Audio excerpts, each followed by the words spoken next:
Discipline in Schools, Part 1. South Carolina's compilation of school discipline laws and regulations identifies how administration should function in regards to discipline for all students, not only special education students. Specifically, these laws indicate that administrators can discipline students for the commission of a crime, for misbehavior, persistent disobedience, and the violation of the rules as documented by the school, district board, county board, or the state board of education. Disciplinary actions can also be taken when the presence of the student is detrimental to the best interests of the school. Disciplinary actions cannot result in more than 30 days of suspension for any student within one school year. There are multiple ways to address behavior before using disciplinary actions. The student study team, 504 team, or IEP team should take preventive measures once a student is identified as needing behavioral assistance. Gross misbehavior will often lead to suspension. An event is considered a suspension when the student is asked to stay home following a behavioral issue. Other events can also be considered suspensions. For example, when a self-contained student is having a bad day and is sent home for any portion of the day due to behavioral issues. Or when a student is suspended from the bus and does not attend school due to a lack of transportation. Each of these instances can be coded as a suspension in PowerSchool. Additionally, it is often helpful to document the number of days within the incident report so there are no questions at a later point.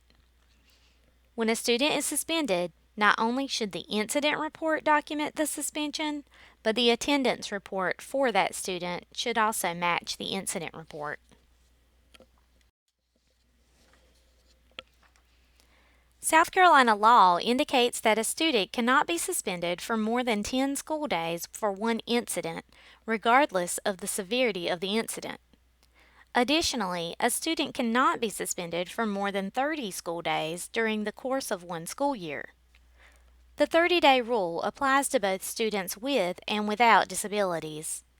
This is also written in our district policy. There are specific laws related to the last 10 school days of the school year. During that time, a student cannot be suspended if the suspension will impact the student's ability to receive credit. There are several exceptions to this rule, including when the administrator has the approval of the school board, when the student's presence constitutes a threat, or when the hearing officer grants a hearing within 24 hours of the suspension. This is also within our district policy. Specific notation in writing to the parent must be made following a suspension. This written notification should include the reason for the suspension and a scheduled meeting time and place for the parent conference. The conference must occur within 3 days of the suspension date. If the parent is unhappy with the decision made, then the parent may appeal to the school board or the superintendent. When procedures for expulsion are initiated, the student may be suspended from school and any school activities effective immediately. The parent must be notified in writing of the scheduled hearing with the hearing officer. The parents reserve the right to legal counsel and other rights, including the right to question all witnesses. The hearing must take place within 10 days of the written notification. In our district, the hearing officer is our superintendent. The hearing officer must make a recommendation within 7 days of the hearing. The parent has the right to appeal the recommendation to the board. The action of the board may be appealed to the proper court. In any case, the board may permanently expel any incorrigible student.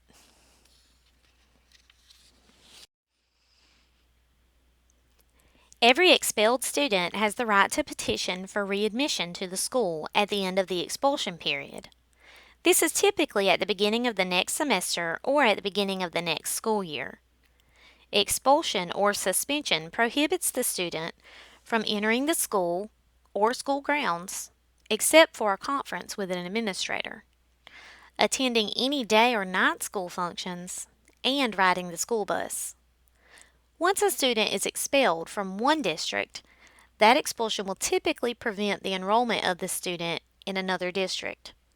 However, expulsion does not impact enrollment or attendance in any adult programs, alternative programs, or night school. When a student is expelled, he or she can be expelled for the remainder of the year, for a period of time not to exceed 12 months, or for the remainder of his or her academic enrollment needs.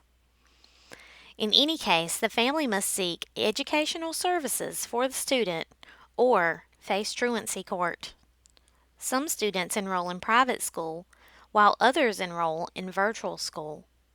There are currently 6 virtual schools in South Carolina in which the student can contact for enrollment. However, similar to before, the student's expulsion can prevent their enrollment in any of the South Carolina virtual schools, since these are public schools. Additionally, these schools typically have specific registration periods that may not coincide with the student's need for enrollment.